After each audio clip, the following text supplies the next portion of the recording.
सुनिए, महसूस कीजिए और सच सच बताइए, क्या मेरी शायरी दिल तक पहुंची या सिर्फ लफ्ज़ों में रह गई। आपकी एक राय मेरी अगली शायरी को बेहतर बना सकती है।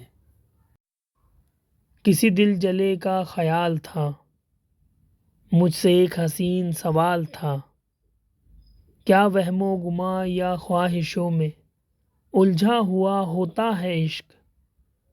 बताइए ए जाने जा, आखिर के क्या होता है इश्क।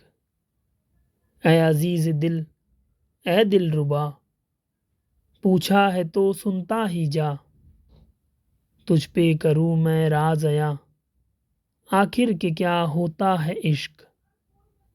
बर्बादियों में आबाद रहे वो इश्क, छुप करके बर्बाद रहे वो इश्क।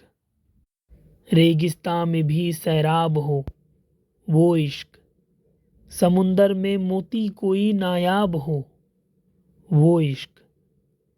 जो आया हो छुपा हो वो इश्क, नसीबों में ना लिखा हो वो इश्क। जो हर बंदिशों से आगे बढ़े वो इश्क, ज़माने से बेलौस लड़े वो इश्क। गर्ज के इश्क है वो आतिश गालिब, जो लगाए न लगे और बुझाए न बने। अगर दिल तक पहुंची हो तो कमेंट ज़रूर करना।